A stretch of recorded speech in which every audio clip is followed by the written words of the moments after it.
এখানে ভাষা হিন্দি এবং মালায়ালাম এদের মধ্যে ভেনচিত্রের মাধ্যমে সঠিক সম্পর্ক প্রকাশ করতে বলা হয়েছে। তো আমরা এখানে বুঝতে পারছি যে হিন্দি নিজে একটা ভাষা, মালায়ালাম সেও একটা ভাষা, অর্থাৎ হিন্দি এবং মালায়ালাম এরা হচ্ছে দুটো পৃথক ভাষা। তাহলে আমরা এরকম করে বলতে পারি যে এই ভাষাকে যদি আমরা একটা এই বড় বৃত্ত দিয়ে প্রকাশ করি, তাহলে এই ভাষার মধ্যে কে রয়েছে? ভাষার মধ্যে রয়েছে হিন্দি এবং মালায়ালাম। আবার হিন্দি এবং মালায়ালাম এরা দুইজন পৃথক পৃথক ভাষা বলে এরা কিন্তু এই যে দুটো বৃত্ত দিয়ে এই দুটো ভাষাকে দেখানো হয়েছে, এরা কিন্তু পরস্পরকে ছেদ করেনি বা একটা আরেকটার মধ্যে প্রবেশ করেনি, এরা দুইজন পৃথক বলে। অর্থাৎ বলতে পারি যে ভাষার মধ্যে হিন্দি এবং মালায়ালাম আরও অন্যান্য ভাষা রয়েছে। তাহলে এখানে আমাদের যে দুটো ভাষা দেখানো হয়েছে সেটা ভাষার যে বিভিন্ন ভাষা রয়েছে তারই অন্তর্গত।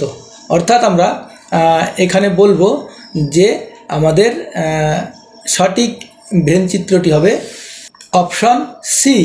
তাহলে এখানে অপশন সি হবে আমাদের সঠিক উত্তর। নিচের কোন ভেনচিত্রটি নেপাল, এশিয়া এবং কাঠমান্ডু এদের মধ্যে সঠিক সম্পর্ককে নির্দেশ করে? এই প্রশ্নটি এসএসসি জিডি 12/2/2019 শিফট 3-তে এসেছিল। তো এখানে নেপাল, এশিয়া এবং কাঠমান্ডু এদের মধ্যে সঠিক সম্পর্ককে কোন ভেনচিত্রটা নির্দেশ করে সেটা আমাদের বলতে হবে। তো আমরা এখানে বলতে পারি যে এই বড় বৃত্ত দিয়ে যদি আমরা এশিয়াকে দেখাই, তাহলে এশিয়ার ভিতরে একটি দেশ হচ্ছে নেপাল, এবং আমরা জানি নেপালের রাজধানী হচ্ছে কাঠমান্ডু। অর্থাৎ আমরা বলতে পারি যে আমাদের এখানে অপশান এ হবে সঠিক উত্তর। নিচের কোন ভেনচিত্রটি উদয়পুর, রাজস্থান এবং ভারত এদের মধ্যে সঠিক সম্পর্ককে নির্দেশ করে? এই প্রশ্নটি এসএসসি জিডি 13/2/2019 শিফট 1-এ এসেছিল।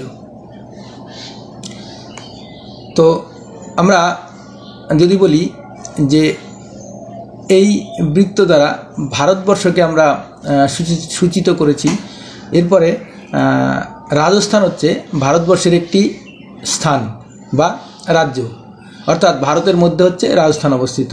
এরপরে উদয়পুর হচ্ছে রাজস্থানের একটি জায়গা যা রাজস্থানের মধ্যে অবস্থিত। তাহলে আমাদের এখানে অপশন ডি হবে সঠিক উত্তর। নিচের কোন ভেনচিত্রটি শব্দ, সমার্থক শব্দ এবং বিপরীত শব্দ এদের মধ্যে সঠিক সম্পর্ককে নির্দেশ করে? এটি এসএসসি জিডি 15/2/2019 শিফট 1-এ এসেছিল।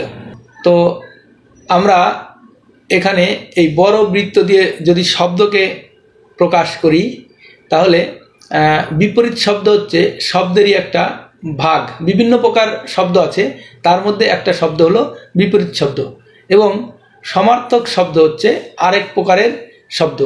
অর্থাৎ বিপরীত শব্দ এবং সমার্থক শব্দ এটা শব্দেরই এক রকমের ভাগ, কিন্তু সমার্থক শব্দ এবং বিপরীত শব্দ এরা কিন্তু পরস্পর আলাদা।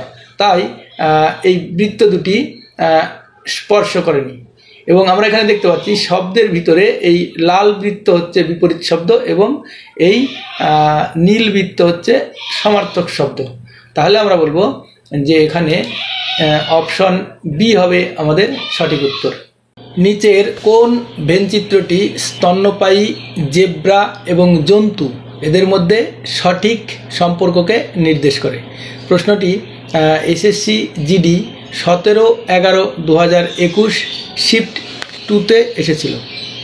তো এখানে আমরা যদি এই বৃত্ত দ্বারা জেব্রাকে দেখাই, তাহলে আমরা বলতে পারি জেব্রা হচ্ছে এক ধরনের জন্তু।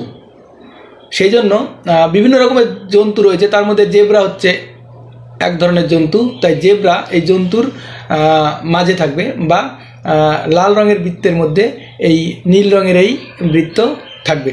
এবং আমরা জানি যে এই জন্তু বা অ্যানিম্যালস এরা হচ্ছে স্তন্যপায়ী, সেই জন্য স্তন্যপায়ীর মধ্যে থাকবে জন্তু। আবার জেব্রা হচ্ছে এক ধরনের জন্তু, তাই জন্তুর মধ্যে থাকবে জেব্রা। অর্থাৎ আমরা বলবো যে এখানে অপশন এ হবে সঠিক উত্তর।